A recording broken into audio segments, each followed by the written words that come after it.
북한의 김정은 별장에 우리 이만갑 식구들이 가서 글램핑 캠핑하는 그날까지 합니다. 이제 만나러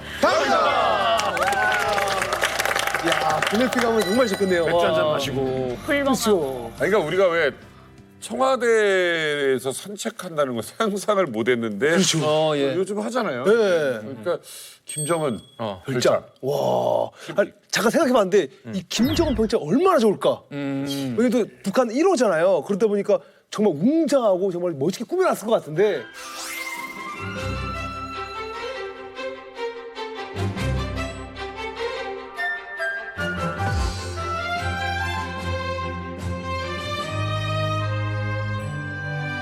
북한 주민들은 사실 그 근처도 못 가지 않나요? 네, 북한에서 특각이라고 불리는 김씨 일가의 별장인데 제가 어릴 때는 초대소라고 그렇지. 알았어요. 네. 초대소. 맞네. 거기 못 가죠? 네, 못 가고 이렇게 평양에서 지나가다 보면 군대 군복 입고 막 아저씨들이 서 있는 거예요. 보이긴 하는구나. 네, 아저씨들 서 있고 하면 되게 그 안이 궁금하고 하는데 들어갈 수 없으니까 많이 궁금했어요, 어릴 때. 출입구만 보이는구나. 네. 건물 안 보여요? 건물 잘 안 보이고 그냥 아저씨들 버쳐서 있고 하는데 진짜 신기했어요, 그때는. 김정일 특강이요. 저희 아빠가 아마 제일 많이 다녔을 겁니다. 저희 아빠가 이제 그 건설을 많이 하셨던 분이라서 전문 그 특강만 건설했던 부대거든요. 오. 그래서 그 하시는 얘기가 특강 안에 아쿠아리움이 있대요. 아쿠아리움이요? 예. 희진 씨 있는 그 아쿠아리움. 네. 네.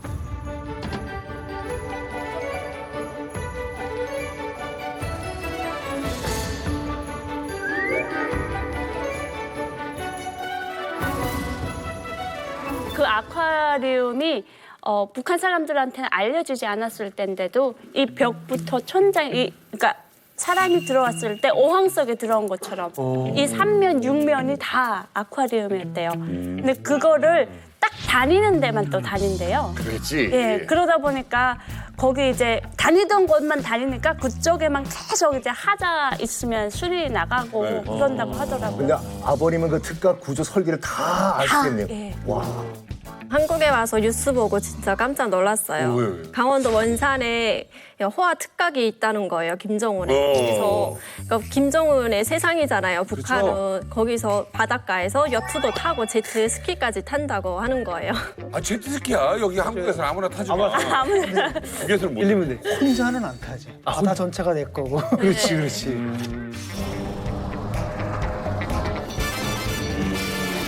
김일성 때도 그렇고 김정일 때도 그렇고 김정은 때도 그렇고 애착 별장이 있습니다. 애착 특각이 있어요. 우리 어린 아이들 애착 인형 있잖아요. 네. 애착하는 데 있어요. 김정은에 있어서 가장 중요한 별장이 원산 아니야? 원산 별장이에요. 원산 별장. 근데 우리 정보 당국하고 우리 언론에도 너무 많이 노출돼 있어서 제 생각에는 북한도 이걸 알고 역용하는 것 같아요.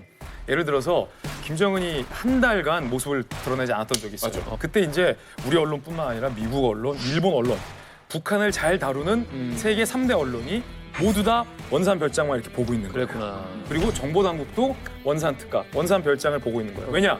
위성으로 보이면 다 보여요.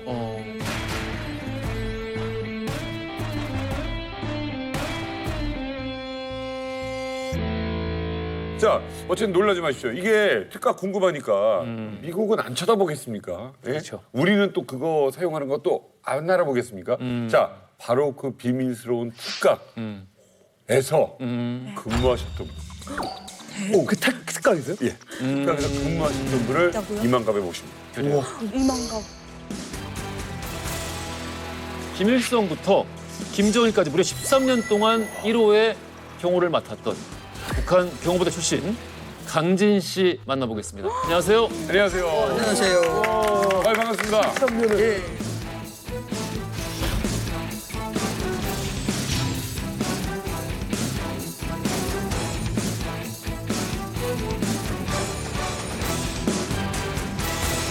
저는 15살에 이제 당주학년의 옥과라는 곳에 이제 선발돼서 2년 동안 이제 사상 검증, 체력 검증을 받고 김정일 경호부대 제 정식 입대하였습니다. 그때 그 김일성이도 살아 있었지만 김정일이 그 부대에 입대하는 거는 정말 하늘의 별을 따는 것만큼 가문의 최대의 영광이었습니다. 네. 그래서 제가 그 영광을 안고 이제 군 복무를 시작했는데 이제 그 말씀하신 원산 소대소에서 2년 이제 군 복무를 하고 그다음에 이제 송암 초대소라는 데서 또 1년 하고 네. 상성에서 7년 하고 예, 정방산에서 3년 이렇게 해서 13년 31살에 제가 전역을 하게 됐어요. 아니 무슨 초대소를 와 이건 특각 전문가 모셨다고 해도 과언이 아닌 게 한 4-5군데 계셨던 거네요. 예. 10대 때가 몇 살 때까지 군대? 그러니까 17살에 입대해서 31살에 제대를. 이야 20대를 다 그냥 10대 말. 아 근데 복무 기간이 너무 길어. 너무 길어요, 진짜. 예, 저는 처음에 길들다고 생각을 하지 않았는데요. 여기 대한민국에 와서 자유를 누리는 걸 보니까 내가 너무 험하게 13살. 아니 근데 형님. 아니 형님. 아, 형님 아닙니다. 나 궁금한 게 있어요. 왜냐면 여기 이제 또 형님. 수도방위 사령부거든요. 17살에 들어가서 31살까지 나왔어요. 네. 집에 몇 번이나 휴가 갔다 왔어요? 집에. 집에 갈 수 없어요. 우리는 그 정말 철조망 안에서 내가 나가면 회사 비밀이 누설되니까 휴가 없어요 휴가? 휴가 없고 편지 없고 전화 없고. 아니 그럼 뭐 동네 가서 한 잔은 가끔 할 거 아니에요? 아이 그 우리는 그 통제구역에서 절대로 나가지 못해요. 아니 이게 무슨 20년 동안 감옥살이 하셨네요? 어머니 아버지는 봤어요 중간중간? 그걸 어떻게 봐요? 그걸 어떻게 봐요? 그래도 어머니 아버지를 13년 14년을 못 보는 거예요? 예, 거의 회사 규정이 그렇습니다. 장군님을 일단 들어가서 돌아가시면 어떻게 해요? 만약에 거기 있는 군인 중에 부모님 돌아가시면. 그걸 알리지 않고요. 알리지 않고요. 알리지 않는다. 알리지 한다고요? 예, 전역을 해서 이제 도당에 이제 가거든요. 도당에 이제 모여서 이제 그때 이제 부모님 죽었어 살았어 넌 집이 어디야 이렇게 다 알려줍니다. 야 세상에 그럴 수가. 계셨던 부대가 어디 부대였죠? 예, 974라고 하는데 그거는 그 대외 명판이고요. 974라고 하는데 그거는 그 대외 명판이고요. 이들은 오로지 맨몸으로 작전을 펼칩니다. 방탄경호단, 인간 방패란 별명이 붙은 이유입니다. 짧게 깎은 머리, 190cm 안팎의 큰 체구가 특징으로 김 위원장 근접 경호를 맡은 호위총국 소속 974 부대입니다. 모두 출신 성분을 따져 선발하고 딴 마음을 품지 않도록 중앙당 부부장급 처우를 받는 것으로 알려졌습니다. 아 진짜 몸 좋더라. 선생님은 근데 그런 몸은 아니신데요? 예, 그런 몸은 아닌데요. 제가 이렇게 말하면 좀 뭐야 이게 다른 분들이 너 어떻게 경호부대 왔어 이렇게 생각해요. 근데 제가 이렇게 말 못할 비밀이 있습니다. 저는 백일로 갔어요. 백으로. 백으로. 예. 아무리 그 경호부대라도 이자처럼 그 나같이 작은 사람도 있어야 돼요. 왜 있어야 되냐면 그 경호사배는 큰 사람도 필요하고 작은 사람도 필요해요. 그래 이런 작은 사람들은 이자처럼 잠복하고 들어간다거나 그 외부 이제 특각 딱 뒤에서 이런 경호 사업을 하는 사람들이 있고 전장도 해야 되고. 예. 그러니까 눈에 띄지 않아야 되는 사람들. 궁금한 게 저는 사실 저희 이만갑에 보이부 출신 네. 천원 씨가 계시는데 저한테는 제일 가장 또 어떻게 보면 높은 고위급이거든요. 궁금한 게 974랑 보이부랑 누가 더 아 이런 싸움 재밌어. 경찰부대. 솔직히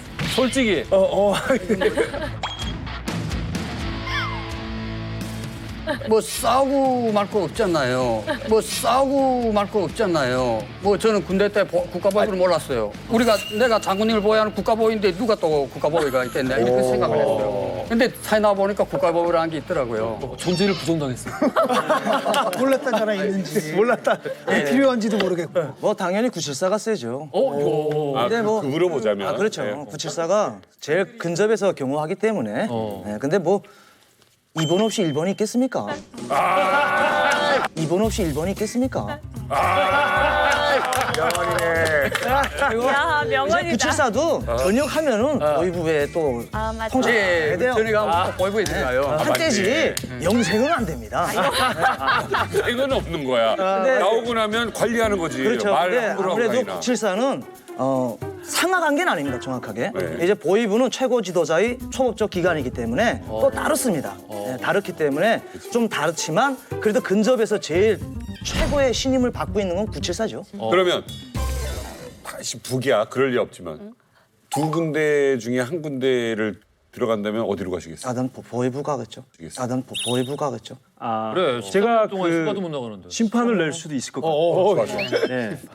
일단은요, 974는 이게 일생 직업이 아니에요.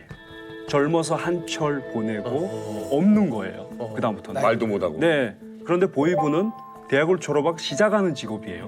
네, 그래서 오래 일생 할 수 있는 거예요. 평생 할수 그런데 제 친구 같은 경우에도 974에 간 케이스가 있는데 대부분은 이렇게 사회로 방류하는데 특별한 경우에 정말 최측근 보이를 하는 친구들은 그 비밀 때문에 대학을 보냈다가 다시 데려갑니다. 맞아요, 맞아요. 근데 특징적인 건 뭐냐면요. 974 출신들은 사회성을 상실해요.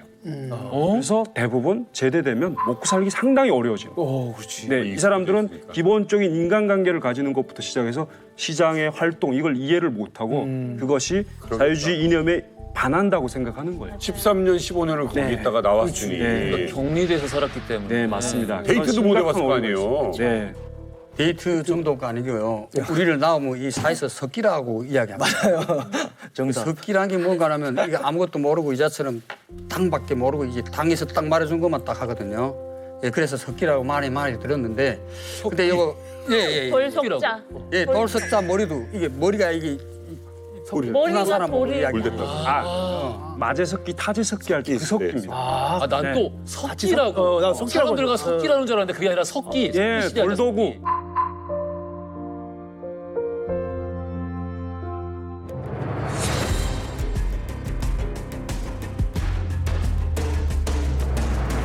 그 원산 별장은 김일성이 때부터 유명한 곳이었어요. 그런데 이거 김일성이 원래 원산 별장을 하다가 김정일이가 이제 후계자를 타가면서 아들한테 너 선물을 준 거예요. 너 여기서 살라 했는데 김정일은 그게 다 이제 자기 가족들뿐 아니고 이제 그 자기 측근 자녀들까지 다 이렇게 안에다 넣고 교육을 시키고 원산이다. 예. 그런데 왜 그 원산이가 저렇게 소문난가면요. 우선 저기 바다에서 이렇게 즐길 수 있는 이제 역주장이 있어요. 네. 그다음에 그 이제 자동차 경주를 할 수 있는 경주장이 있어요. 경주가 있고 네. 이제 농구장, 배구장, 무슨 축구장, 그다음 뭐 보림장 다 있어요. 네. 그게 이제 김정남이, 김정철이 이런 특가까지 다 있거든요. 예. 근데 그러면 이게 백두혈통들이 말도 걸어요? 말을 걸죠. 그럼 뭐라고 대답해요? 왜 어떻게 그런가 하면요. 아저씨 힘들지 않아? 이러면 힘들지 않습니다. 대장님 이렇게 말한단 말이에요. 애한테? 네. 그러니까 그 3살짜리 그 5살짜리 아이들 남자들 보고는 대장님이라고 불렀고 여자들 보고는 공주님이라고 불러요. 어머, 예? 공주님? 네.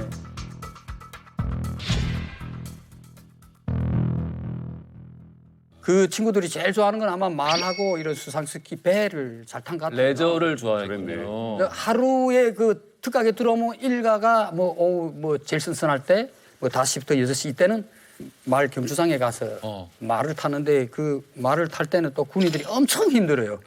말꼬피를 지금 같이 떼야 돼요. 방구님이 떨어지면 이거 뭐야 이게 내 뛰는 사람 이 사람은 뭐가지 나가거든요. 한번 그 말이 더- 옛날 기억을 한번 되짚어 보세요. 예. 뭐 김정철이 됐든 누가 됐든 와서 백두혈통들이 뭐 레저 활동을 하는데 같이 옆에서 봐주다가 네. 애들이 다쳤어. 예. 뭐 이런 경우가 있으면 어떻게 되는 거예요?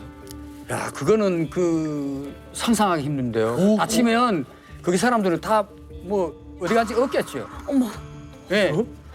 아니 잘리나? 부대 아니 길을 가다 자기 이렇게 미끄러진 거 자기가 자동차 이렇게 특가게에서 이제 자동차 타고 가다 이제 장선 같은 거는 너무 그 추워가지고 이제 눈이 와가지고 금방 얼어요. 예. 그런데 이제 차 가다 이렇게 축 밀려났는데 보초병 옆에 있다가 장군님 호연하라고 그 보고도 떼못 가요. 규정에는. 그런데 한번 그 차가 이렇게 간단히 자빠졌는데 규정에는 이렇게 보초병을 서면서 절대로 그 가서 이렇게 입고 세우고 못하고 뒤 돌아서 원래 특가를 못 보게 됐거든요. 예. 근데 군인이 딱 차 넘어져가지고 그냥 툭 돌아서 차 넘어졌어요. 가긴 가야 되는데 뒤 못 따라보게 됐어요. 그러니까 그 때문에 안 가고 그냥 선 거예요. 에라이요. 그런데 그다음에 그 후에 거기 10년 말씀 딱 받아가지고 보초 서른 나들이 그 주변에 서른 나들 4명이 가서 출당 철칙해가지고 어디 간지 없어요. 그래 뛰어가서 구할 생각 안 하고. 자 모두의 예상을 깨고 김정은이 후계자가 되지 않았습니까? 자 김정은 시대에 들어서면서 북한 경호부대가 발칵 뒤집힐 만한 그런 만한 사건들이 계속해서 일어나고 있습니다.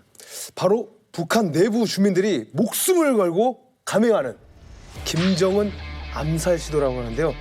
진짜 이런 일이 있나요? 이게 가능한가? 세상에 그냥 일부 밝혀진 사건들이 있는데요. 다 비교적 최근 사건들입니다. 그래요? 네, 조선인민군 어떤 부대가 2012년 11월에 김정은 제거하기 위해서 몰래 움직였다가 이제 발각이 돼서 미수에 그칩니다. 근데 미수에 그쳤지만 그 주모자들은 다 처형이 됐고, 예, 그 이후로 6개월 동안 이제 김정은이 평양을 못 벗어났대요. 무서워서. 그런 사건이 있었습니다. 근데 이제 기본적으로 원래 뭐 김정일이나 김일성이라든지 김정일이 김정은이 이런 이제 테러 사건들, 암살 사건들에 대한 기록들은 다 보관되어 있습니다. 그래요? 네, 다 보관되어 있고 어떻게 돼서 이 뭐 시기가 어떤 시기에 어떻게 이 사건이 발생했으면 이런 것들이 다 조사가 돼 있는 것들이 이제 기호실에 가면 있는데 열람이 됩니까? 열람은 하죠. 네, 열람은 하는데 이제처럼 외부에 미국이나 뭐 한국에 의해서 이제 테러 당하려고 했다든지 암살 당하려고 했던 이런 사례는 되는데 북한 주민들이 암살을 하려고 했던 사례는 단 한 건도 저는 본 적이 없어요. 그러면 그거는 일반인은 열람을 못 할 거 아니에요? 당연히 일반인은 못 보이부 보죠. 정도 네, 그렇죠. 급이 돼야? 그리고 혹시 저 974에서는 김일성이 김정일이 김정일 어떻게 불렀는지 모르겠습니다. 보이부는 은어가 있어요. 은어? 네. 뭐 장군님, 원수님 이렇게 안 부르고요. 어떻게 불러? 7번 동지, 8번 동지, 9번 동지가 있어요. 왜 그러냐면 이제 투서 사건, 낙서 사건 있잖아요. 네. 낙서 사건이라든지 그런 데 있으면 김정은이 똥 싸게 돼지라고 써놨다고 보고할 수가 없어요. 그러네. 그러니까 그걸 은어가 있어요. 7번 동지 사건과 관련하여 이런 게 있습니다라고 보고를 하지 김정은 동지 똥 싸게 돼지라고 돼 있으니까 그렇게 못하게 돼 있어요. 보고서를 올리는데 김정은 똥 싸게 여기 낼 수가 없다. 그렇죠. 그렇게 낼 수가 없기 때문에 은어들이 있습니다. 지금은 뭐 맞네. 다 바뀌었을 거예요. 이것도 자주 바뀌어요. 저희 아버님 때랑 또 다르고 한데 맞아. 이렇게 자꾸 7번, 8번, 9번이라고 하면 누군지 이제는 알 거 아니에요. 그렇기 때문에 이제는 바뀌었을 거예요. 김정수까지 있어요. 89. 지금도 되게 조심하는데 돼지 똥 싸게 얘기해. 지금도 되게 조심하는데 돼지 똥 싸게 얘기해. 격렬하게. 아니 당당하게 말했습니다. 김정은이 똥 싸게 돼지라고 써놨다고 보고할 수가 없어요. 비슷한 것 같아. 그러니까 왕게임 비슷하다. 3번하고 5번하고. 북한 주민들이 김정은의 독재에 반대를 해서 조용한 시위를 시작한 걸까요? 시대가 달라진 걸까요? 자, 아주 은밀하게 이루어지고 있는 김정은의 암살 시도, 그 내막을 알고 있다는 분이 있습니다. 자, 김정은 암살 관련 북한 고위급을 취재한 일입니다. 설의 얼통일연대 장세율 대표. 2019년도까지 이제 북한 보위부 이제 반탄가 소속의 기본 이제 핵심 부서죠. 핵심 부서에서 근무를 하다가 탈출한 친구를 만났거든요. 2019년 8월에 탈북을 한 강씨라는 친구가 있습니다. 얼마 안 됐네요. 진짜 최근인데? 그래서 그 친구를 해외에서 만나서 그 내부 소식을 듣게 됐습니다. 참 그때 제가 이제 충격을 좀 받은 것은 선대 수령이 있었잖아요. 김일성은 보위원들이 가지고 다니는 이런 이제 사건 기록, 교과서에 따르면 9회에 거치는 암살 시도를 암살 사건을 있었을 것 같은데. 이제 있었다고 하고요. 오히려 저 때는 더 있었을 거예요. 김정일은 14회예요.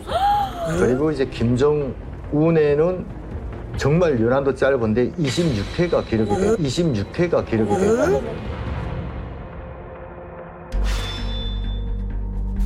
이게 진짜인가? 대박이다. 강원도에 있는 그 8월 25일 수산사업소라는 거가 있습니다. 그래서 그거는 인민군 산하 그 수산물 가공 공장인데 그 가공 공장에서 있었던 김정은 그 암살 사건이 가장 충격적이었습니다. 충격적이다. 그 암살 작전에 사용되었던 무기가 미국식 최신 저격 무기였다는 거거든요. 가능해? 그래서 이제 어떻게 들고 들어갔어? 소설 같은 얘기 같은데. 어머. 1,500m에서 충분히 이제 살상 가능한 그런 저격 무기였고 정말 컴퓨터화된 정말 이렇게 자동 제어 장치에 의해서 사살을 할 수 있는 그런 장치였답니다. 그래서 그 장치를 그 수산사업소 김정은이 현지 시찰을 하는 곳에서 1,500m가 되는 잣나무 숲에 장착이 되어 있었답니다.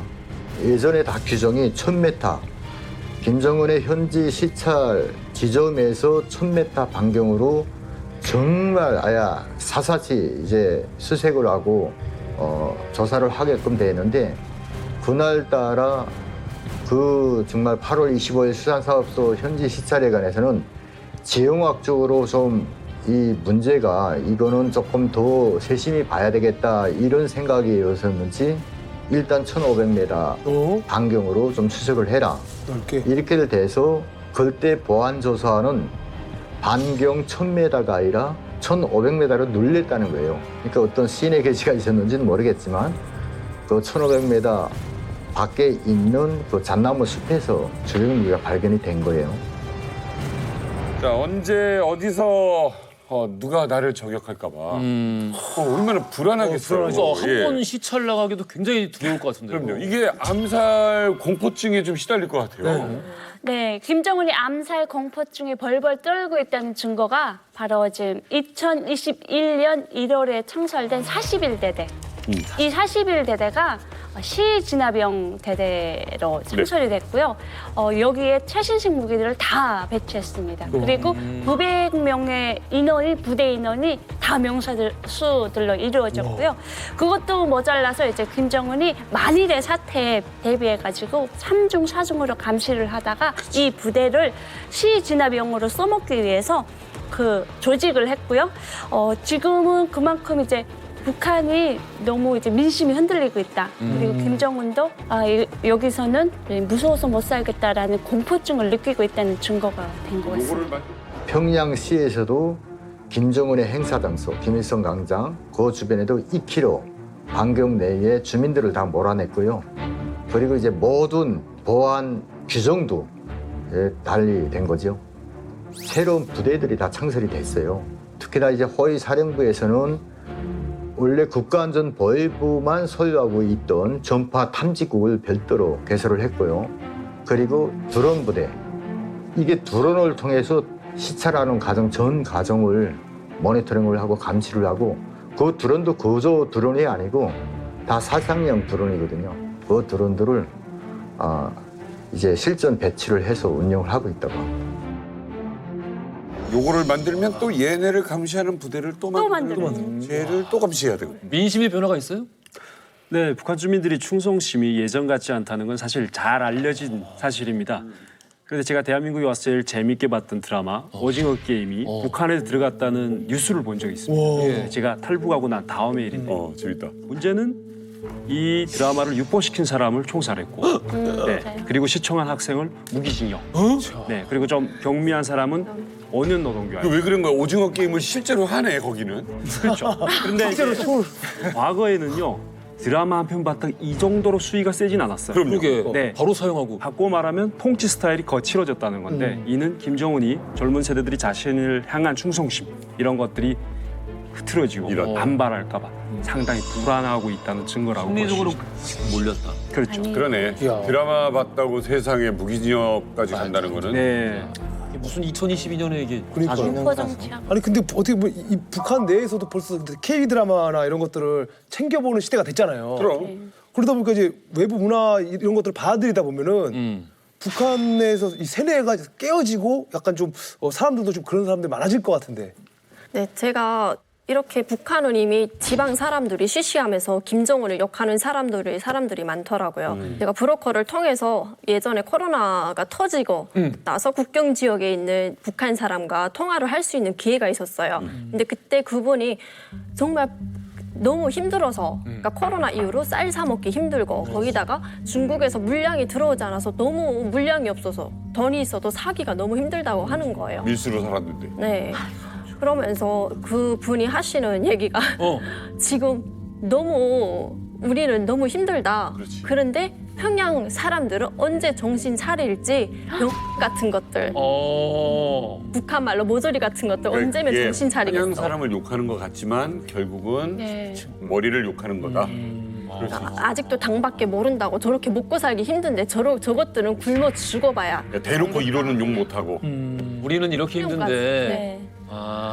그런 얘기를 전화 통화해서 이렇게 할 정도로 네, 저는 더 놀랐어요. 한국에서 제가 듣는 제가 더 놀라가지고 이런 얘기 해도 되나? 그럴 수 있겠네요. 아, 많이 대담해졌다. 불만이 진짜 심해진 거구나. 북한에다 전화할 때 원수님 건강하십니까? 딱 하고 하는데.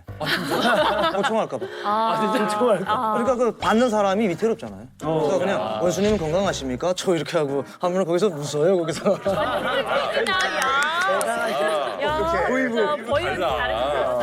아니면 진심일 수도 있어. 지금 한분은 답은 잡쌌어. 어쨌든 철통 보안을 지키고 주민들을 세뇌하는 북한에서 김정은 암살 시도가 있었다라는 것만으로도 참 놀랐습니다. 그리고 일부는 조금 걱정은 자작극 아니야? 라는 생각도 약간은 하게 되고. 왜냐면은 내부 통제용으로 독재자가 이런 일을 벌이는 경우가 왕왕 있었으니까. 잣나무에 있는 1.5kg에 있는 총이 나왔는데 그거를 미제 시기였다라고 한다. 자, 어쨌든 이런 이야기가 나오고 또 주민들의 분노, 이 항의는 못하지만 이런 건 좀 끓고 있는 것 같아요. 그러니까 아까 말씀 들어보니까 막 진짜 그 전화 통화에서 네. 도청당하실지도 모르는데 평양 사실은 그 안에 내밀한 의미는 1호를 바로 욕하는 네. 그런 내용까지 그냥 일반 인민이 얘기를 하고 있다. 굉장히 좀 분노가 들끓고 있다는 건데. 네. 자, 지금으로부터 불과 5년 전의 일입니다. 김정은의 목숨이 날아갈 뻔했던 참 그야말로 절체절명의 암살 시도가 있었습니다. 자, 그리고 이 사건을 사주한 곳은 다름 아닌 대한민국이었다? 아? 이런 뉴스 보도가 있었어요. 그렇죠? 네, 실제로 일본 아사히 신문에서 2017년 6월에 보도한 기사인데요. 김정은과 롯데의 지도자 기자, 스이조스키などに捜査を使え実行要素方法を考慮した。この政策は国家商品が主導、金正恩の引退や亡命、暗殺などが含まれていた。 김정은이 타고 있는 자동차, 기차, 수상스키 등의 조작을 가해서 사고를 위장한 방법을 고려했다. 이 정책은 국가정보원이 주도했다. 김정은의 은퇴, 망명 혹은 암살 등등이 포함되어 있었다, 계획에. 와. 아니 대한민국 정부가 사고를 가장해가지고 이런 김정은을 죽이려고 했다. 이게 진짜일까요? 엄청난 뉴스잖아요. 근데 이게 아사히 신문이 보통 신문이 아니거든요. 아니죠. 그러니까 무슨 찌라시가 아니에요. 그러니까 이것도 뭐 산케이나 이쪽하고는 조금 다른. 그렇죠. 산케이랑 예. 그러니까 이제 사상 계열은 다르지만 어찌됐든 일본을 대표하는 그 언론 중에 하나예요. 예. 아니 이게 진짜 말이 되는 거예요? 이게 진짜인가요? 여기서 국가정보원이라는 게 대한민국밖에 없잖아요. 지금. 그렇죠. 여러분, 이런 뉴스가 나와 있습니다. 과연 저게 무슨 뉴스인가? 지금 뭐 처음 들으시는 분들 많을 것 같습니다. 자, 북한이 직접 극대노를 하면서 이 진상을 밝혔습니다. 조선민주주의인민공화국 국가보위성 대변인 성명. 최근 미 중앙정보국과 괴뢰 국정원이 우리의 최고 수뇌부를 상대로 생화학물질에 의한 국가 테러를 감행할 목적 밑에 암암리에 치밀하게 준비하여 우리 내부에 침투시켰던 극악무도한 테러 범죄 일당이 적발되었다.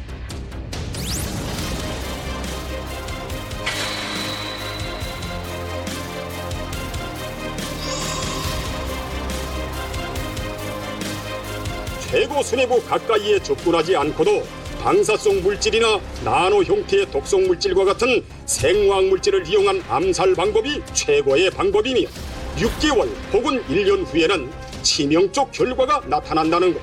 이후 평양에 자리 잡은 김모놈과 생화학 물질에 의한 테러를 직접 실행할 대상에 대한 매수 및 행사장 침투 수법을 제시해주면서 가장 효과적이고 성공 확률이 높으며 안전한 수법을 선택하여 보고하라는 지령을 주었다.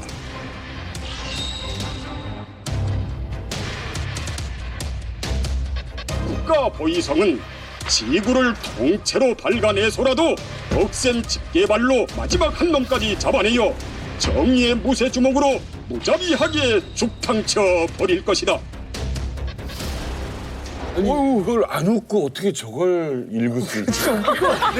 저걸 집게발로 익숙한 거예요. 지구를 다 밟아서 뚫어서 집게발 호모사피엔스가 짙게버리고. 근데 이거 아니요, 근데 지금 웃음 참고 있는 거 아니에요? 생화학물질로 이 김정은을 테러를 감행했다고 하는데 사실 어떻게 보면 영화 시나리오 같은 얘기 같은데 2017년도 영상이잖아요.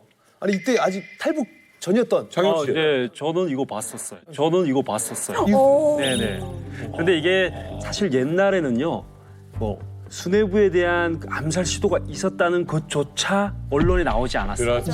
그쪽은 성역이라고 생각하고 사람들이 그런 상상 자체가 불경한 거예요. 그러다가 김정은 집권하면서 이제 장성택 치면서 막 부모를 잃고 어린 조카에게서 왕위를 찬탈하려고 하는 막 그런 나쁜 사람으로 몰고 갔단 말이에요. 한마디로 보면 주민들한테 동정심을 유발하려고 이런 형태의 이제 언론 플레이를 하기 시작하는데 언론 플레이. 2017년 되니까 사람들이 잘 안 속죠. 네, 그래서 반은 뭐 좀 같이 이렇게 공부는 한 사람도 있었고 반 정도 네 제가 그 속에 속했는데 저는 그런 얘기 들으면서 나노과학이 그 정도로 발전했나 이제는? 네, 뭐 손 안 대고 이제는 코 푸는 수준으로 6개월 뒤에 소리 없이 죽인다?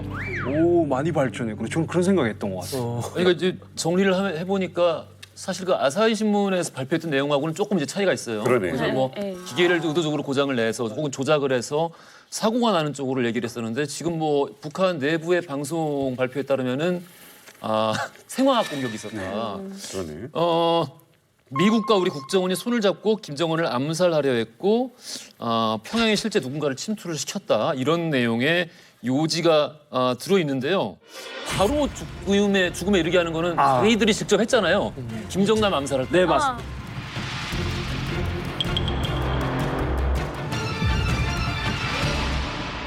이게 우리가 이런 뉴스가 나오면 사람들끼리 그 방법이 뭔데 이런 논쟁이 붙거든요. 그래서 요즘에는 발전돼서 DNA 반응하는 그런 생화학 무기를 만드는데 그걸 뭐 어디다가 사용하는 공간에다 이렇게 뿌려 넣으면 DNA 임자가 가서 이렇게 만졌을 때만 반응해서 썩어간다.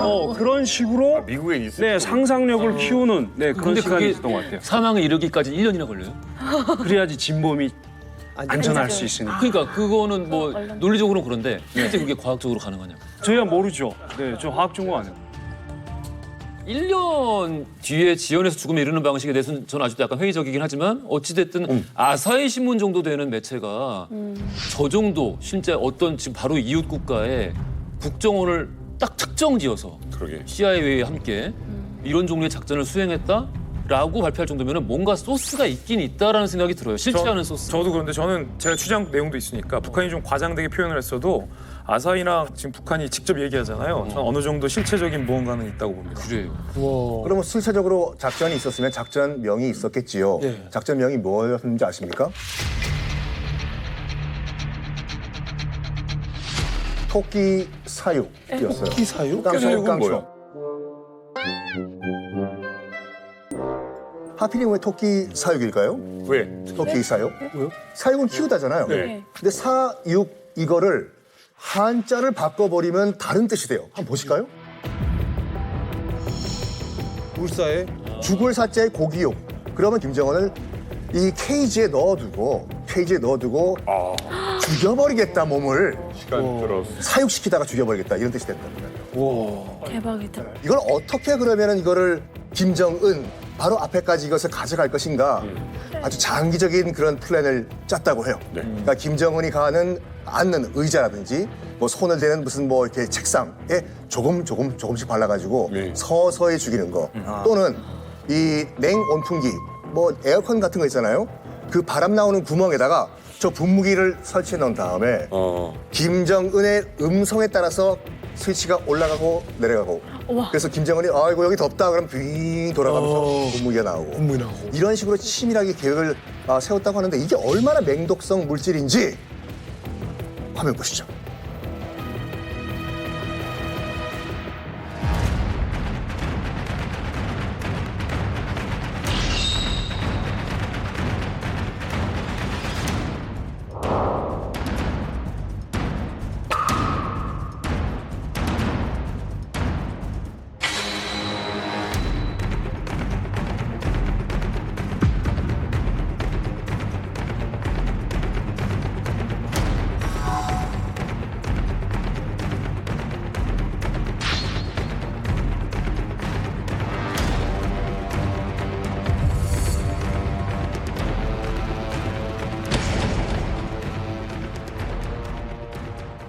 어딘가에서 준 차를 마셨는데 그러고 나서 몇 주 뒤에 죽었다. 푸틴을 저격했던 그 언론인이었는데 맞아. 예, 홍차로. 뭐 비행기에서 줬댔나 뭐 어디서 줬댔나 했대. 그렇죠. 마셨 공항에서.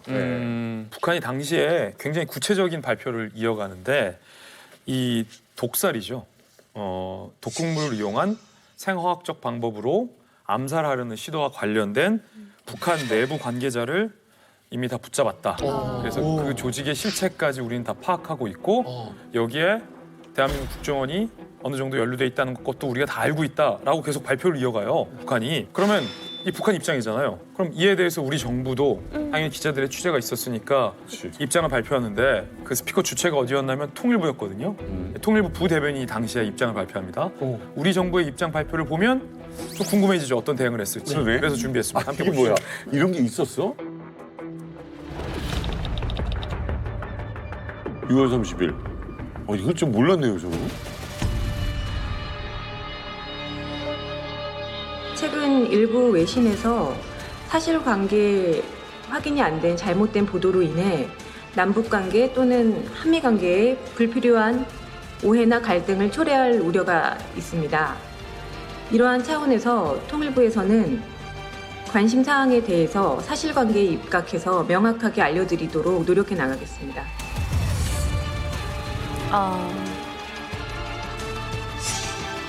아사히 신문 보도를 반박을 한다.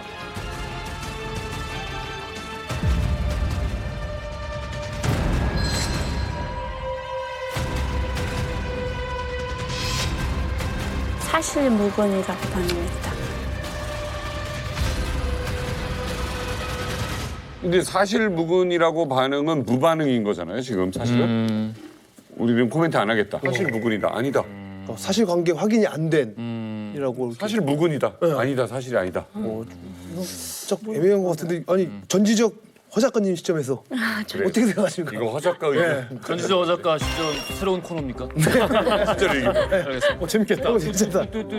국정원의 발표는 사실 무근이라고 했던 거는 그건 이제 논외로 치워놓고 애초에 통일부에서 브리핑을 할 때 이거는 원래 예정돼 있던 질문이 그러니까 그 질문을 받은 상황이 아닌데 굉장히 이례적으로 먼저 얘기를 꺼낸 거잖아요. 그리고 말했던 굉장히 수사적인 내용이죠. 사실관계가 확인이 안 된 그런 기사 보도가 있었다. 이거는 사실상 이제 상대가 외신이고 아사히 신문이라는 외신이고 정말 사실관계가 어떤지에 대해서 따지고 들어갈 수 있는 이후에 이 문제가 오히려 더 발화돼서 커질 수 있는 이런 문제를 미리 막을 수 있도록 그냥 정치적 수사로 때운 게 아닌가 어중뜨게 애매하게 그런 생각이 들어요. 아 이거 참 묘한데. 이게 보면은 그 정확하게 짚으셨는데 통일부에서 뭐 외신이라서 우리가 좀 소극적으로 대응한 거 아니냐라는 거 있지만 박근혜 정부 당시에 산케이 신문이랑 우리가 소송전도 벌인 적이 있어요. 우리 정부가. 맞아요. 거기 편집국장 하나 왔다 가는 거네. 근데 이 통일부 부대변인이 자처해서 기자들 눈치를 싹 보더니 얘기를 하잖아요. 이건 위에서 지침을 받았다는 거죠. 근데 그 표현이 사실관계 확인이 안 된 잘못된 보도라는 표현이 사실은 굉장히 애매하거든요. 만약에 재밌네. 정말로 사실무근. 국정원은 원래 사실무근이라는 말을 많이 써요. 나중에 알고 보면 사실이야. 정보기관이니까. 국정원은 일단 밥 먹었어? 사실무근이야. 무조건. 그러니까 습관적으로 국정원 사실무근이라고 해야 돼요. 만약에 정말로 허무맹랑한 웃기는 얘기였으면 아사히 보도가 이 정도 논평도 안 해요. 기자들 물었을 때 대변인이 하하하 웃으면서 상상은 뭐 자유죠. 그런 일이 있겠습니까? 아예 기사 못 내버리게. 그 영상도 못 쓰게. 정색하면서 사실관계 확인이 안 된. 그럼 사실관계 확인을 해보면 뒤에 붙이잖아요. 통일부는 앞으로 사실관계 확인을 더 해보겠다라는 얘기도 뒤에 붙이잖아요. 뭔가 평소와 다른 굉장히 애매모호한 답변이라는 거죠. 관심 사항에 대해서 사실관계에 입각해서 명확하게 알려드리도록 노력해 나가겠습니다. 우리 정부로서는 이게 사실이든 아니든 간에 설사 사실이다 하더라도 정부의 공식 입장을 인정할 수가 없는 겁니다. 맞습니다. 왜냐하면 우리 정부가 김정일을 죽이려왔다. 아이고. 북한은 유엔에 가입된 국가예요. 그러니까 맞아요. 우리가 테러 지원국이 되는 거거든요. 그렇죠. 인정할 수가 없는 겁니다. 그리고 북한의 입장에서는 만약 이게 사실이라고 한다면 사실은 전쟁을 일으킬 수 있는 명분까지도 되는 거거든요. 그래서 어떤 경우든 간에 지금도 우리가 절대 이건 인정해서는 안 되는 겁니다. 그런데 이제 이게 정말일까? 좀 그렇지 않습니까? 근데 이제 북한의 말도 조금 SF가 좀 많이 섞인 것 같고, 근데 여기는 원문에도 없는 갑자기 CIA까지 끼워놓고. 뭔가는 있을 수 있는데 SF를 섞었어요. 네, SF를 좀 섞은 것 같고 그렇거든요. 근데 지금 생각해 보면 그때 좀 이상했어요. 박근혜 정부가 굉장히 이상했던 게 뭐였냐면 뜬금없이 아마 기억나죠? 뜬금없었어. 갑자기 그 북한 붕괴론 있죠. 북한 맞아요. 붕괴론에 사로잡혔어요. 북한이 곧 멸망한다, 붕괴한다. 그래놓고선 또 뭐까지 했냐면 2조를 들여서 곧 북한이 망하면 그 탈북민들이 올 거 아닙니까? 몇만 단위로 10만 단위로 온다는 거예요. 그래서 10만 명을 수용할 수 있는 수용소를 난민 시설을 2조를 들여가 짓겠다라는 공식적으로 발표를 했었어요. 지금 생각하면은 그 박근혜 정권 내 매파들이 있잖아요. 굉장히 강경한 사람들, 이념으로 모든 걸 바라보는 사람들 일부가 북한에서 갑자기 고위층들이 막 망명하기 시작하거든요. 그러니까 그때도 많이 들었던 얘기가 아랫사람들이 좀 뭐랄까 탈북하는 게 아니라 위에서 막 넘어오기 시작한다고 한다면 정권이 붕괴할 조짐이다. 뭐 이런 얘기가 떠돌았어요. 그러니까 여기서 김정은만 날리게 되면은 우리는 통일할 수 있다. 그러니까 이런 환상에 사로잡혀서 실제로 이러한 일을 도모했을 가능성도 있어요. 근데 당시에 이제 이런 게 있었다고 해요. 그러니까 충성 경쟁이 있었다고 해요. 충성 경쟁이. 박근혜 정부였지 않습니까? 네. 박근혜 정부에서 밑에 있던 뭐 국정원 등등등 이제 그 고위 관리들이 어떻게 쓰든지 이제 박근혜 대통령에게 이제 좋은 인상을 주기 위한 눈도장을 받기 위한 그런 경쟁을 벌였다고 하거든요. 대통령에게. 있을 수 있죠, 그건 뭐. 근데 너무 경쟁이 심하다 보니까 그걸 명랑 보고서라고 그때 놀렸다고 해요. 명량. 이거를 올리면 대통령이 웃었다 해서 만족을 해가지고 서로 경쟁을 하는 거예요. 뭐 북한이 곧 내란이 있을 수가 있습니다라는 누가 보고서를 올리면 아닙니다. 2년 후에 망합니다. 라는 보고서가 올라가고 5년 후엔 반드시 망합니다. 이런 식으로. 그리고 통일은 대박입니다. 통일은 대박입니다. 김정일 또는 김정은을 우리가 죽일 수 있습니다.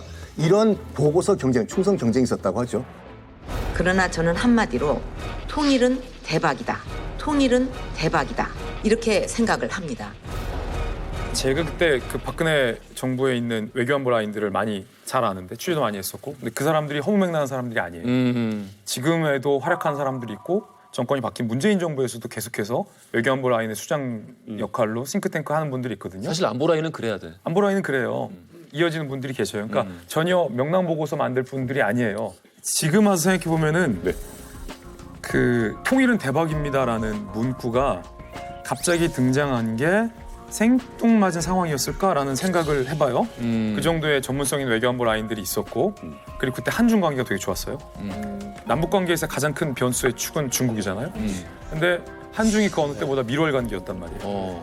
그리고 북한 김정은 정권에 대해서 중국이 예를 들어서 중국의 시진핑이 승인을 안 해주고 있는 그런 비슷한 상황이었죠. 그 상황에서 완전히 김정은에게 내부에서 공기가 일어나서 김정은의 신변에 굉장히 중차대한 변화가 생기고 김정은을 제거하는 내부의 무리가 군부를 접수하게 되고 그 북한 군부를 접수하게 된 봉기를 일으킨 무리가 우리 국가정보원과 굉장히 유기적인 관계를 갖고 있고 중국이 그걸 묵인한다면 우리가 원하는 형태의 통일을 할 수 있는 거거든요.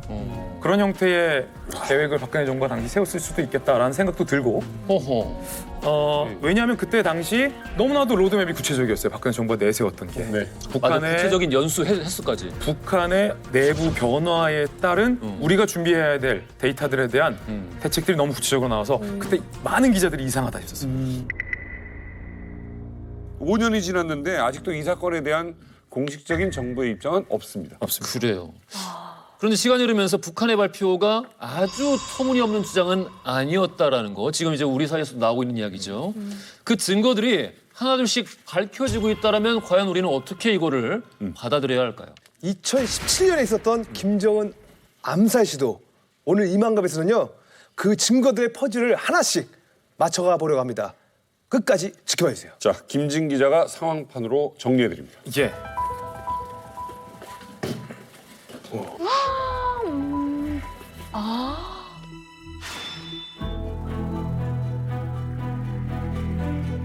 단순하게 상황판으로 한번 정리를 해봤습니다. 우리 정부는 아직까지도 공식적인 입장을 내놓고 있지 않은 상태고 포괄적으로 말하면 뭐 부인하고 있다 정도인데 북한이 워낙 자세하게 해당 사건에 대해서 발표를 했습니다. 지금부터 제가 설명해 드리는 건 북한 측 발표 내용입니다. 사건의 개요입니다. 자, 먼저 북한의 최고 존엄 김정은을 제거하려 했었던 암살 작전이 있었다라는 거고, 북한 발표에 따르면 여러 등장인물이 등장합니다. 가장 중요한 등장인물은 바로 북한의 혁명 조직원으로 알려진 김성일이라는 인물을 북한은 특정합니다. 혁명을 바라는 북한 내부 혁명 조직원으로 평양에서 엄청난 거사를 행동에 옮기는 역할을 맡았다라고 북한이 지목을 한 인물입니다. 그리고 이 혁명 조직원과 유기적인 연락을 통해서 뒷배를 봐줬다라고 북한이 지목한 바로 대한민국 국정원이 등장하는데, 여기서 매우 흥미로운 건 북한이 매우 구체적으로 국정원 요원의 성씨를 공개합니다. 한모 팀장이라고 북한이 공개를 해요. 한 팀장. 근데 북한이 지금까지 우리 국정원 요원의 성과 정확한 직급을 공개한 적은 없습니다. 국정원의 한 팀장. 그럼 북한이 밝힌 이 한 팀장의 역할은 뭔지가 중요한데, 한 팀장은 북한 내부 혁명 조직과 긴밀하게 연락하며 암살에 필요한 물품과 지원금, 활동 자금 등을 전달하는 역할을 맡았다라고 북한은 발표를 했습니다. 자, 중요한 건 이 국정원을 통해서 활동 자금이 어디로 전달되는지 돈의 흐름도 좀 살펴봐야 하는데, 여기에서 세 번째 주요 등장인물이 등장합니다. 바로 조 씨. 마치 넷플릭스의 드라마 수리남처럼 정보기관과 협조하는 민간인이 여기 등장을 합니다. 바로 조 씨예요. 한국 사람인데 중국에서 크게 사업을 하는 한국인 사업가 역할을 맡았다라고 북한이 발표를 합니다. 네. 자, 그렇다면 이 조 씨의 역할은 뭐였냐? 중국에서 국정원의 자금을 현지로 세탁해서 세탁한 돈을 혁명 조직으로 가게 하는 돈 세탁, 자금 세탁 역할을 맡았다라고 북한이 발표를 했습니다. 자, 그리고 마지막 인물, 우리가 너무 익숙한, 제가 너무 익숙한 인물이 이 사건과 관련해서 등장을 하는데,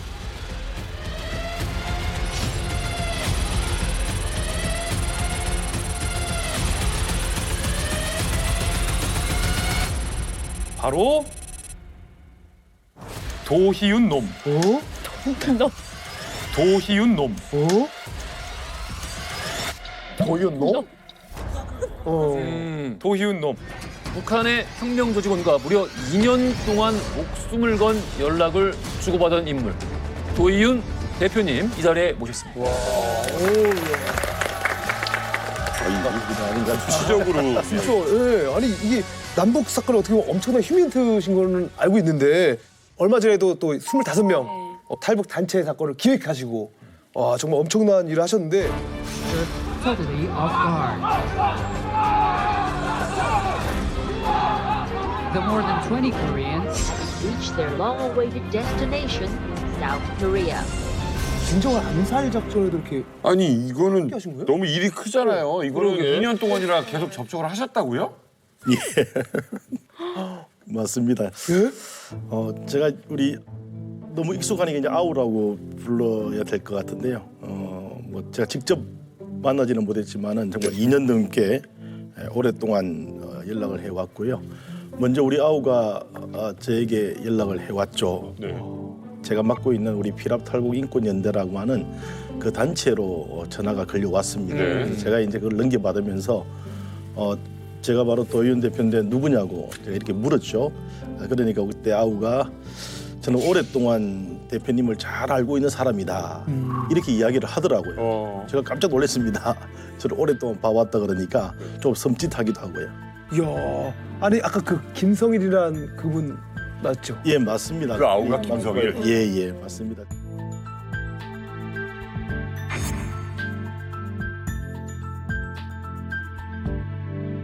그때 저한테 이야기하기로는 러시아에서 나와 있는 노동자 정도로 생각하시면 된다. 이렇게 저한테 이야기를 했고요. 북한에서는 이제 자기가 전공한 것은 화학공학을 전공을 했다 그러더라고요. 그래서 그 친구하고 대화를 하면 그 친구도 이제 일과 시간이 있으니까 일과 시간을 다 마치고 저하고 대화를 해야 되죠. 북한은 다 감시체제니까.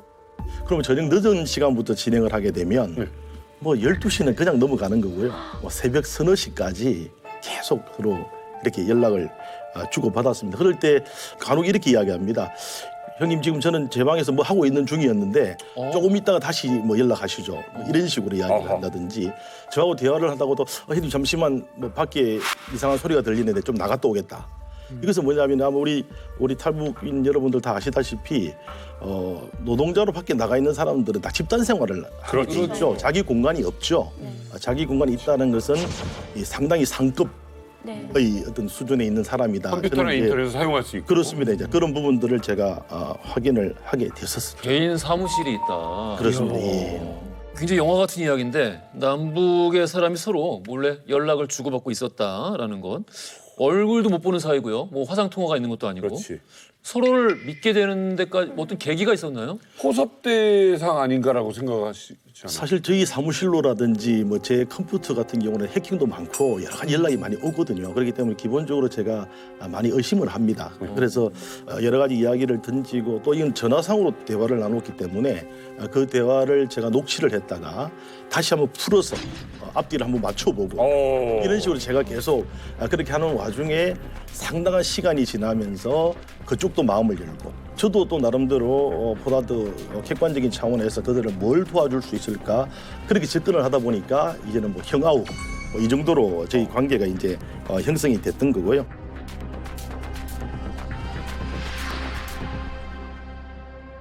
김정은 정권의 뭔가 반기를 든 인물과 나눈 SNS 대화를 저희가 공개를 해드리겠습니다. 네. 자, 어머머머. 제가 이제 보냈던 첫 그 화면이네요. 예. 대표님 오늘은 시험 통신으로 그리고 매일 기본 내용을 말씀드리겠습니다. 편안한 밤 되십시오. 근데 서아 씨 이거 연락 주고받는 거 쉬운 거 아니죠? 한국 사람하고? 그러니까 일하다가 뭐 한국 사람이랑 통화하면 진짜 버이브에 걸려서 뭐 소환되기도 해요. 근데 서아 씨도 해외에서 일을 했었잖아요. 네. 주변에서 뭐 이런 경우를 봤다던가. 근데 저희가 이렇게 되는 통화를 할 수 있는 식당도 있고 못 할 수 있는 식당이 이렇게 나뉘어져 있어요. 근데 제가 있던 식당은 한국 분들에게 연락을 했어요. 영상 통화도 했어요. 그런 식당이었어? 라떼는 말이요. 절대 안 됐거든요. 같은 식당 아니에요? 같은 식당인데 네. 전화 통화는 못해? 전화 통화는 저희 전화 통화하면 그냥 바로 북한행이에요. 맞아요. 근데 저희가 식당이 2개 있어요. 근데 수희 언니랑 같이 일하던 식당은 그게 안 되었어요. 근데 제가 다른 지점으로 갔는데 그 식당은 되는 거예요. 그래서 저는 편하게 영상 통화도 하고 정치적인 색깔만 띄지 않으면 편하게 영상 통화하고 뭐 식당에 오세요 이렇게 한국 분이랑 통화하고. 한국 사람 아무도 몰라 이거를? 그러니까 서로 그냥 눈 감아주는 거죠. 지배인이 눈 감아줘요. 아, 지배인이. 일부러 맞아요. 돈이 왔다 갔다 하는 문제이기 물어버려야 때문에 알면서도 모르는 척하고 그냥 넘어가는 부분이 많고 나중에는 저희 신랑이 저한테 홍콩에 가서 전화기를 사다가 저한테 줘서 제가 그 전화기를 사용했어요. 전화기요? 네. 가지고 있어요? 네, 제가 오늘 가지고 나왔어요. 홍콩에 샀던 거를 봐봐요. 네. 그냥 보통 전화기가 아니야? 보통 전화기가 아니야? 저기 전화. 그냥 남들이 봤을 때 그냥 찾기처럼 그러니까 남들이 봤을 때 그냥 찾기처럼 눈속임을 하려고 이런 걸 힘들게 홍콩에 가서 신랑이 어머머머. 피사의 장난감인데? 이렇게 이렇게 대박이다. 이게 진짜 전화기예요? 네, 돼요, 전화기. 전화기가? 여기 뒤에 배터리 끼워서 캄보디아 심을 끼워서 전화를 할 수 있어요. 그게 전화기라고? 네.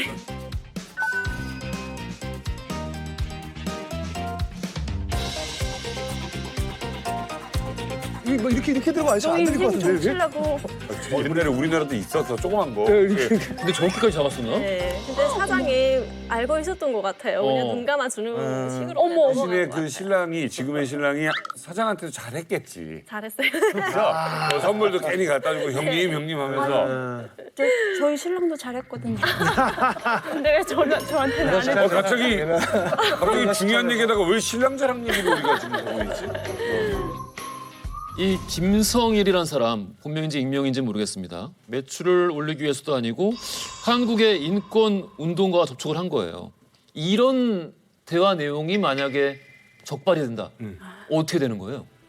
이거는 반국가 음모 전복 제거가 되거든요. 체제 전복을. 그렇죠. 네, 그렇게 되기 때문에 이 당사자는 물론 죽는 건 분명하고요. 그러니까 기소를 하고 그렇죠. 재판을 하고 처벌을 하고 이런 게 없고 그냥 네. 일사천리로. 그냥 이 사람 조사 후에 이제 뭐 알아볼 건 다 알아보고 그다음에 사형. 근데 본인만 죽는 것이 문제가 아니고 이 옆에 가게, 친척들 3대까지. 예? 네.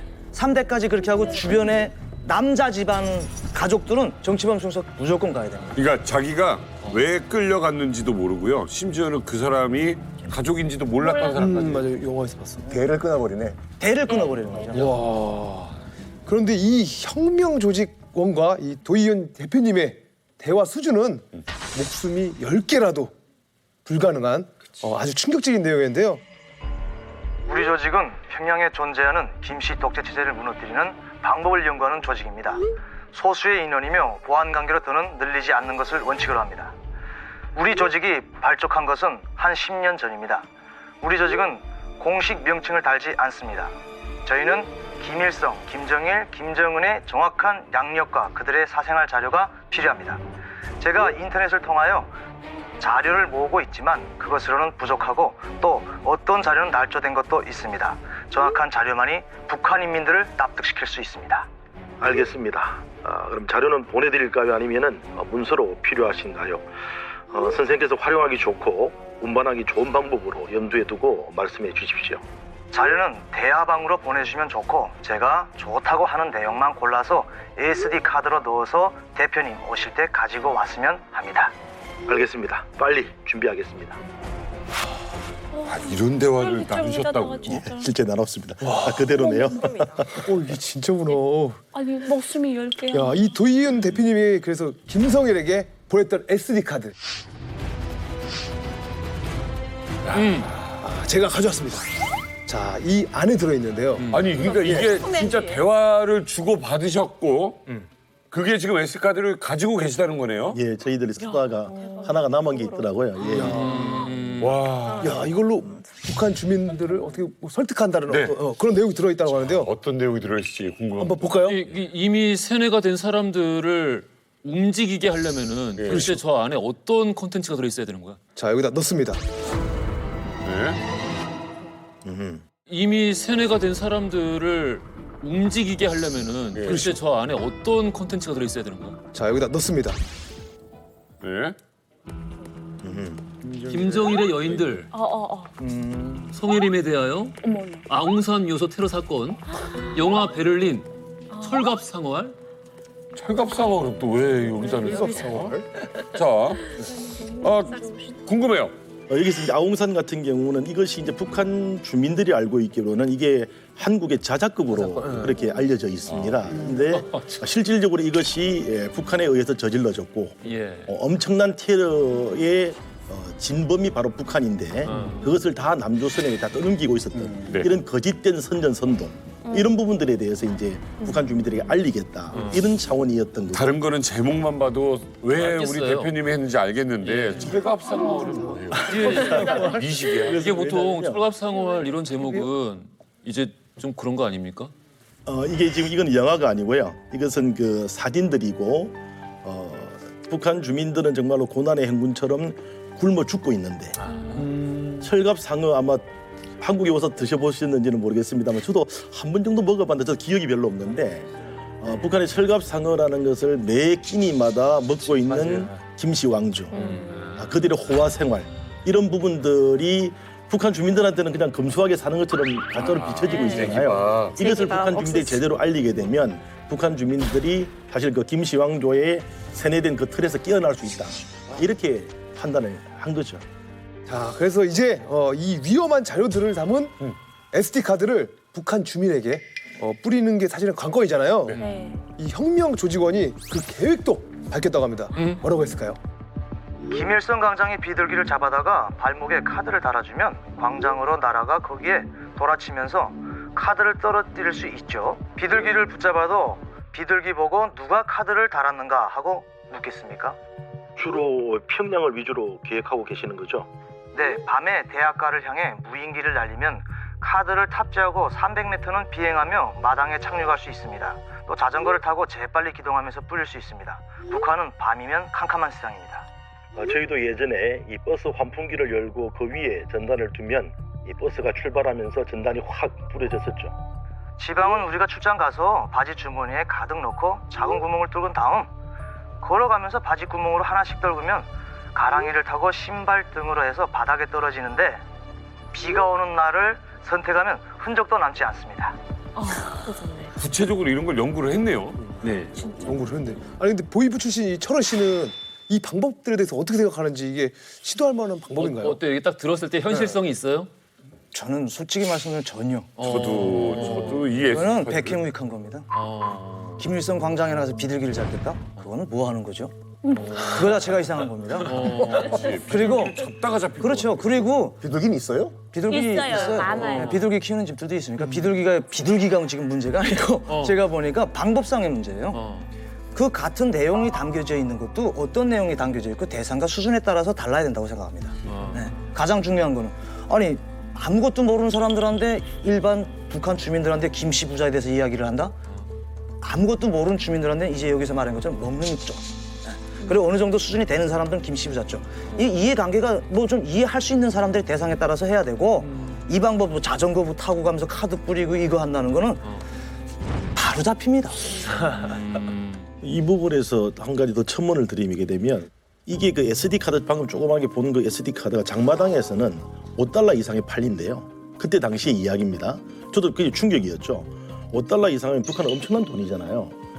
이 5달러가 북한 주민들한테는 엄청난 돈이기 때문에 만약에 눈치 못 채게 그것을 주울 수만 있다면은 절대 보이부에 갖다 바치질 않는다는 거예요. 그러니까 5달러의 가격이. 예. 이 5달러짜리 가치가 되니까. 지워버리고라도 내가 지워버리더라도 이걸 내가 갖고 있지. 뭐 삐라처럼 이게 갖다 바치질 않는다는 이런 아이디어를 제공을 하더라고요. 충분히 저는 그때 당시에는 일리가 있다고 생각을 했습니다. 아니 저는 근데 얘기를 들으면 들을수록 약간 좀 걱정이 되는 게 이 도희윤 대표님 사실 뭐 북한 혁명 조직과 통화도 하고 물건까지 막 보내주고 이렇게 막 왔다 갔다 하시는데 이게 대한민국에서도 괜찮은 건지 이게 국가보안법이나 뭐 이런 거 괜찮은 거예요? 맞죠. 예. 그런 부분도 저도 상당히 많이 염려를 했죠. 사실 이제 우리나라의 국가보안법이 엄연히 존재를 하는데 그 국가보안법의 효력이 발생이 되려면 북한의 우리 대한민국 국민들을 해하려고 하는 목적의 세력과 결탁을 해서 대한민국에 피해를 줘야 되는데 이것은 북한을 변화시키려고 하는 세력들과 저하고 만난 거기 때문에 이것이 사실 국가보안법 저촉에는 저촉이 안 되는 걸로 제가 나름대로 안심을 했고 또 다방면으로 제가 알아봤는데요. 다만 이제 이것이 남북 교류협력법 그런 위반은 될 수 있다 그러더라고요. 그래요? 충분히 이런 부분들 가지고 국정원 친구들한테도 이런 부분들을 좀 물어봐서 문제가 안 되는 상황 하에서 제가 움직였습니다. 국정원 번호 몇 번이에요? 111이죠. 국정원 번호 처음 알았어요. 아니 근데 국보법을 위반해 보신 적이 있어요? 신유공 교수님? 저도 있죠. 이거 국보법 위반이 아니에요? 담담하게. 이게 근데 신고가 원래는 통일을 하게 되면 어디로 하게 되냐. 자랑하는 위법인데 몇 번 위반을 해보셨어요? 아니 그게 아니라 파티 갔는데 북한 사람이 있는 걸 나보고 어떡하라고. 어떻게 해도 주민 접촉 신고를 어떻게 해요. 그런 경우죠. 유학 갔을 때 파티에 갔는데 북한 사람이 있는 거야. 그래서 같이 술 먹고 이 얘기 저 얘기 나눴거든요. 근데 그게 사실상 실정법 위반이거든요. 그러니까 북한 주민을 접촉하기 전에 미리 신고해서 허락을 받은 다음에 해야 되거든요. 그다음에 이제 금품을 주는 거 이것도 문제고 지금 근데 다행히도 신고를 하셨잖아요. 예. 그럼 이 경우는 지금 위반이요? 위반이 아닌 거겠죠. 미리 자기가 얘기했으니까. 오. 자, 북한의 혁명 조직원 김성일이 도희윤 대표님과 긴밀하게 소통을 해왔던 내용들 지금 우리가 살펴봤는데요. 자, 국정원도 이 사실을 파악하게 됩니다. 사실 제가 취재를 해봤는데 2015년에 국정원이 이 혁명 조직 반 김정은 단체의 실체를 파악하고 접촉을 시작합니다. 그리고 이 국정원이 중국의 큰손 역할을 맡았던 동포 조 씨, 한국인인데 그 조 씨를 포섭해서 북한 혁명 조직에게 자금 지원을 본격적으로 시작한 시점이 그때인 걸로 현재는 전해지고 있습니다. 조 씨는 평소 중국에서 여러 사업을 해오던 한국인이었어요. 네. 국정원이 그 조 씨의 도움이 필요해서 조 씨에게 부탁을 하나 합니다. 네. 이 프로젝트와 관련해서 북한 내에서 은밀하게 활동하는 혁명 조직의 수입 제공과 연락 유지를 위해서 가짜로 중국의 임가공 회사를 설립해주고 운영을 좀 해달라. 야, 이거 충격적이다. 라는 요청을 해요. 너무 크다. 그리고 그 임가공 회사를 실제로 중국에 세웁니다. 그리고 조 씨는 한국인이잖아요. 직접 운영하면 안 되니까 중국 동포 허모와 김모를 내세웁니다. 그리고 허모와 김모라는 사람을 통해서 북한 사람 박항림을 접촉했다라는 내부 관계자의 인터뷰 내용이 일각에서 현재 보도가 되고 있고요. 북한이 이 민간인 조력자의 존재에 대해서도 언급한 바가 있습니다. 그러면은 그 자금 내용과 조달을 일치합니다. 임가공 업체를 세웠다라는 거는 자금 조달을 위한 일종의 돈세탁을 위한 창구인 건가요? 돈세탁을 위한 허위 컴퍼니인 거죠. 위장 회사. 네, 위장 회사. 지원금을 얼마나 보는 거예요? 그 액수는 정확히 몰라요. 민간인 조력자 조 씨의 인터뷰 증언에 따르면 한 번은 4만 달러, 우리 돈으로 5,500만 원 정도를 보낸 적도 있다. 한 번 송금에. 라고 하고 들어간 돈이 적은 단위는 아닌 것 같아요. 뭐 국정원에서는 늘 이런 일을 하잖아요. 모두 정보기관에서 다 하는데 문제가 되는 것은 이게 정말로 구체적인 프로젝트, 그러니까 북한에다가 뭐 휴민트, 북한의 민주화라거나 아니면 체제에 반항하는 운동을 하는 사람들을 지원하는 정도가 아니라 나가서 국가 원수를 암살하는 작업에 돈을 댔다. 이건 다른 문제거든요. 그러니까 이건 좀 아주 살떨리는 문제거든요. 살떨리는 문제. 아 그래요. 네. 이 궁금증이 하나 남는데 이 김성일이 계속 언급하고 있는 이 혁명 조직 있지 않습니까? 도 대표님한테 언급을 한 적이 있는지 여쭤보려고 그러는 건데 이 혁명 조직 규모가 대체 어느 정도 되는 거예요? 저한테 이런 표현을 했어요. 형님 저희 조직은 독재의 심장부에 존재하는 조직입니다. 심장부? 그러니까 평양 안에 그 안에 어딘가에 가까이 있는 조직이다. 이게 결코 만만치가 않은 조직이고 오이부가 이 내외 이 조직의 실체를 나중에 보고 굉장히 큰 충격을 받았다라고 제가 확인을 한 바 있습니다.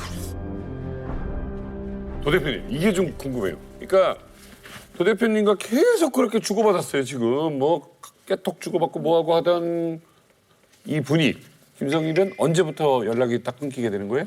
아마 우리 아우가 2016년 말경에 평양으로 들어갑니다. 평양으로 들어갈 때까지는 계속 저하고 연결을 취하죠. 취할 때 저희 능력으로 해줄 수 있었던 것은 아까 보여드렸던 SD 카드 그리고 저하고 계속적으로 평양에서도 연락할 수 있는 위성전화를 가지고 이제 들어갑니다. 그래서 이 친구의 전화기를 이제 계속 제가 기다렸는데 한 번은 제가 아주 중요한 분들 몇 분하고 저녁 식사 자리에 이 친구 전화가 온 거예요. 근데 안 받을 수가 없지 않습니까? 바로 옆방으로 가서 제가 이제 그 친구 전화를 받았었는데 그 친구가 그때 뭐라고 이야기하냐면 형님이 꼭 좀 이거를 우리 국제사회에 좀 알려달라. 그게 뭐냐라고 이야기하니까 그때 당시는 평양의 여명거리가 굉장히 조성 중에 있었습니다. 여기에 대형 사고가 발생을 합니다. 대형 사고가 발생, 다시 말해서 짓다가 무너져 버린 거죠. 무너졌는데 지하에서 사람들이 있는데 그게 무너져 버렸는데 사람은 구조해 낼 생각을 안 하고 위를 다 덮어버렸다는 거예요. 몇백 명이 그냥 그 자리에서 다 그냥 매장을 시켜버린 거죠. 이런 사실을 보고 제가 그냥 있을 수 없어서 위험하지만 형님한테 급하게 이 내용을 전한다 하고 이걸 좀 국제사회에 좀 알려달라. 제가 그 전화를 받고 이제 제가 잘 아는 외신 기자들하고 이 내용을 공유를 합니다. 북한 정권의 2인자인 최룡해가 여명거리를 급히 방문했습니다. 지휘관들이 돌격대원들에 대한 후방 보장 사업을 짜고 들며 그들의 생활을 친부모의 심정으로 돌봐줄 때 대해서 강조했습니다. 하지만 미국의 한 북한 전문 매체는 대북 소식통을 인용해 김정은이 수십 명의 사상자가 발생했다는 보고를 받은 뒤 최룡해를 현장으로 급파해 사고 수습과 경위 파악을 지시했다고 전했습니다. 2017년 4월에 국정원에게 어떤 요청을 하냐면 원래 한 달 뒤에 국정원이 활동 자금 플러스 여러 가지 이제 설비 자재들을 중국을 통해서 우회적으로 공급할 계획이 있었다라고 하는데 한 달 전이 4월에 조금 당겨서 이거를 지원해 줄 수 있겠느냐라는 혁명 조직원의 다급한 연락이 국정원 쪽에 왔다라는 거예요. 예. 그래서 5월 5일 중국에서 사업하던 그 조력자 조 씨를 통해서 급하게 이제 물건과 어떤 활동 자금들이 전달이 됐다라는 게 이제 민간인 조력자의 주장이에요. 조 씨의. 그런데 바로 그날 5월 5일 북한이 간첩들을 생포했다. 국정원과 발표를 조모 씨가 연루돼 있다라는 발표가 떴고 이 사람들을 잡기 위한 북한의 체포조가 떴다라는 얘기까지 드러나죠.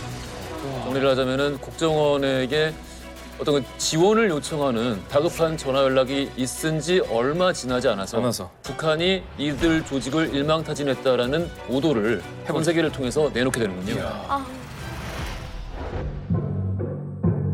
최근 최후 승리를 향해 질풍노도초 내달리는 우리 공화국을 고리밥살하기 위한 적대 세력들의 준동이 날로 악랄해지고 있다. 극악무도한 특대형 테러 범죄의 진상을 논박할 수 없는 증거 자료들을 가지고 만천하에 낱낱이 폭로한다.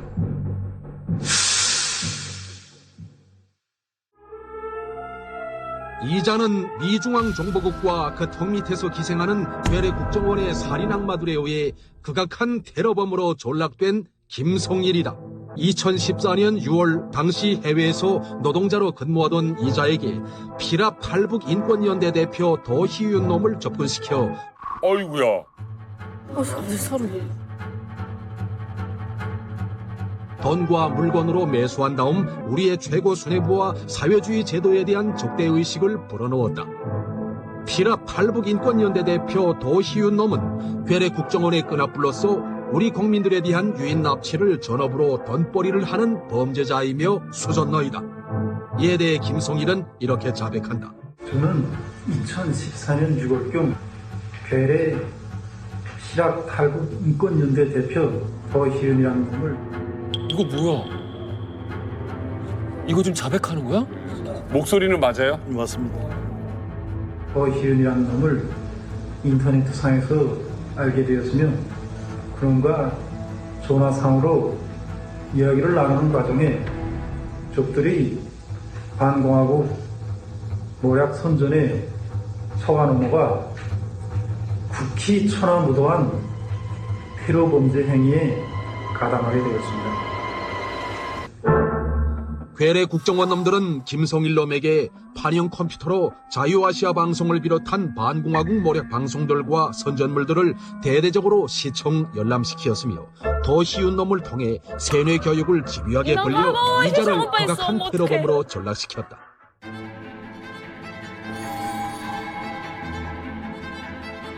수뇌부가 사용하게 될 식료품이나 자동차, 건재료에 대한 수입 출처에 대한 정확한 정보 한 건만 자기들에게 알려주어도 미중앙정보국과 협력하여 거기에 테러 물질을 넣어 들어보내는 것이 최고의 테러 방법이라고 역설하는 것이었습니다. 괴뢰 국정원 것들이 여러 경로를 통해 들여보낸 송수신 기재와 자금이다.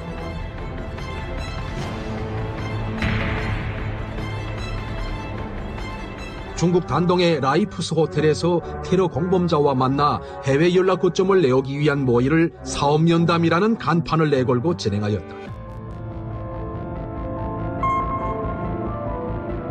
5만 달러 지원했다라는 것까지도 이제 넣고요.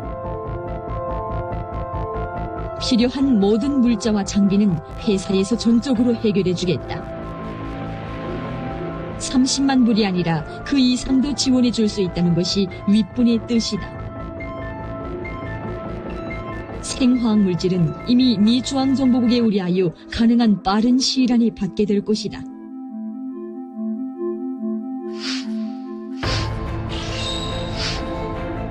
이게 지금 주범은 도희윤 대표로 만들어 버리고. 자, 이거 영상 진짜 보시고 섬찟하셨겠는데요? 제가 이 영상을 보게 되면서 아까도 말씀드린 얼굴이 많이 수축해 있고 여러 가지 좀 고초를 많이 겪었다라고 하는 부분이 좀 많이 느껴지고요. 여기에 사람을 이렇게 이력서를 낼 때 중졸이라고 표현을 해놔요. 중졸. 대졸 중졸. 예, 중졸이라고 북한에서 쓰는 표현인지는 잘 모르겠습니다만 그리고 대졸. 중졸이 그 해외 노동자로 자기 방이 있는 그런 데로 나올 수 있나요? 중졸이 그렇게는 못 나와. 그렇죠. 왜냐하면 이것은 뭐냐면 정말로 무지몽매한 자기 북한 주민들을 제가 꼬드겨서 혁명 조직으로 만들어서 테러를 하려고 했다라는 걸로 프레임을 지금 짜고 있는 거예요. 결국 그렇게 해야 인권운동가가 도왔고 또 그리고 북한 내부에 이런 어마어마무시한 어떤 그 조직들이 존재했다? 네. 이게 북한 체제로서는 용납할 수 없는 모욕적인 일이거든요. 네. 그것을 저런 식으로 내용을 만들었다고 저는 확신하고 있습니다. 그 자백 영상은 실제 아닙니까? 그렇죠. 자기 그렇죠. 스스로 말을 하게 하는 거지만 예. 굉장히 슬펐는데 저는 이 이후에 혹시 그 소식 들으신 적 있나요? 저희들이 방한 건 이 이후에 혹시 그 소식 들으신 적 있나요? 저희들이 파악한 건 죽은 걸로 파악이 되는데 가족까지 다 죽은 걸로 파악이 됩니다. 그리고 또 하나뿐인 아들이 하나 있었는데 그래서 그 친구가 저에게 마지막으로 부탁한 것은 이 아이를 형님이 좀 맡아서 서울에서 좀 키워달라. 제가 흔쾌히 허락을 했죠. 받아들였죠. 당연히 이거는 내 아들처럼 내가 잘 키울 테니까 빨리 보내라. 제가 그것을 못했던 게 아쉽고 만약에 아들이라도 살아있다면 지금이라도 제 아들처럼 그렇게 키우고 싶습니다. 일단 아사히 신문의 최초의 보도를 보게 되면 여기 뭐라 하냐 국가정보원이 주도했다라고 나오거든요. 이 부분인데 우리나라 정보에서 이걸 인정할 수가 없는 거죠. 그렇죠. 절대로 인정할 수가 없는 거고 뭐 국가정보원에서는 당연히 사실 무근이라고 이제 부인을 했죠. 그다음에 이제 덧붙이기를 뭐라 그러냐 북한 정권 교체에 대한 구상이나 생각은 할 수 있지만 그걸 문서나 정책으로 구체화해서 대통령의 사인은 받은 적 없다라고 했다는 거죠. 근데 그 앞에 붙은 북한 정권 교체에 대한 구상이나 생각은 했다. 이게 뭘 의미할까? 과연 우리 국가정보원이 이 사건에 얼마만큼 개입했을까? 이것이 지금 의문으로 남는 거죠. 통일부까지 나서서 우리 국정원을 포함해서 우리 정부는 여기 연계되어 있지 않다. 사실 무근이다 혹은 사실관계가 확인되지 않은 내용이다라고 이야기를 했습니다. 자, 하지만 불과 1년 만에 놀라운 일이 벌어졌습니다. 당시 국정원장 이병호 전 국정원장이 충격적인 내용을 폭로하기에 이릅니다. 맞습니다. 이게 또 하나의 어떤 단서가 될 수 있을 것 같아요. 실체적 진실에 접근하는. 왜요? 이병호 원장 재임 당시에 이 굵직굵직한 남북 관련된 사건들이 많았습니다. 태용호의 망명 이때 있었고요. 그리고 중국 북한 식당 여종업원의 집단 탈북 또 이병호 원장 재임 시절에 일어났던 일입니다. 그런데 이 두 가지 사건의 공통점은 국정원이 다 깊숙이 개입한 사건이라는 거죠. 그리고 바로 이 테러 모의 불발 사건도 이때 일어났던 일입니다. 그런데 정권이 바뀌면서 이병호 국정원장이 기소가 되는데 바로 국정원의 특수활동비를 청와대에 상납했다라는 이유로 국고손실죄 그리고 뇌물죄 혐의로 재판을 받게 되죠. 이병호 전 원장이 재판부에 이 항소 이유서를 냅니다. 법원에. 근데 그 항소 이유서의 내용이 참 흥미로워요. 항소 이유서고 정보기관은 국정원은 수동적으로 방어를 하는 군대와 다르다. 북한 내부에서도 자유사회의 문화나 정보가 들어가면서 주민들이 예전과 달라졌다. 김정은 독재에 반발하는 기류가 분명하게 생겼다. 국정원은 그를 간접적으로 지원하는 건 당연하다. 그런 시도가 중간에서 발각되는 바람에 이병호 원장이 북한의 최고 존엄의 생명을 해치려는 테러리스트가 됐고 김정은이 저를 지구 끝까지 따라가서 죽이겠다라고 했다. 라는 대목을 이병호 전 원장이 항소 이유서에 직접 시인을 합니다. 만약에 이병호 전 국정원장이 밝힌 게 사실이라면 국정원이 북한의 혁명 조직과 연계돼 있었고 그 혁명 조직이 김정은 암살을 모의했었고 거기에 국정원이 여권과 자금을 댄 것은 사실이다. 이런 얘기로도 볼 수 있죠. 자, 만약에 진짜 순회 제거가 가능했다면 많은 게 바뀌었겠네요. 많은 변화가 있었을 겁니다. 그런데 이 말씀은 꼭 한번 드리고 싶은 것이요. 아까도 우리 그 보위부 출신이라고 하는 우리 탈북인 친구가 말씀을 주셨는데 우리 아우는 이런 표현을 했어요. 형님 김씨 왕조를 따르는 북한 주민들이 형님 몇 프로로 생각하십니까? 저한테 물었어요. 그 제가 뭐 이렇게 장마당도 이렇게 활성화되는 마당이 한 50% 되겠냐? 제가 이렇게 이야기하니까 2014년 15년도에 저한테 표현하는 것이 99%입니다. 지금 조금 반항적인 모습을 보이는 것은 1%도 안 됩니다. 그런데 이 1%를 5%, 10%로 올릴 때 북한에도 혁명이 일어납니다. 저희들은 그것을 위해서 싸우겠습니다. 도와주세요. 제가 그래서 도운 겁니다. 자, 이 프로젝트가 과연 우리 국가정보원 주도적으로 김정은 암살까지 모의했었는지 여부는 단정할 수 없어요. 우리 정부는 공식적으로 부인하고 있어요. 그런데 김정은 제거를 도모했던 북한 내의 혁명 조직 단체는 분명히 있었던 것 같고 우리 국정원도 인지하고 있었던 것 같아요. 이런 얘기를 전 비유를 하고 싶어요. 마지막으로 우리 국방부나 우리 합참에게 지금 물어봐도 김정은이 제거됐을 때 유사시에 계획이 있습니까? 라고 물어보면 우리 합참과 국방부는 없다라고 해요. 하지만 우리는 이미 다 알고 있어요. 김정은의 유고 상황을 상정한 작전 계획, 줄여서 작게 5029가 있다는 사실은 우린 다 인지하고 있거든요. 정부가 꼭 부인을 하더라도 실체가 없는 것은 아니다. 라는 말씀드립니다. 지금 이 시간 제2, 제3의 김성일 씨가 제2, 제3의 도희윤 대표와 이야기를 나누고 있을 수도 있겠습니다. 예. 이제만 날아갑니다. 일요일 밤 11시에 뵙겠습니다. 고맙습니다.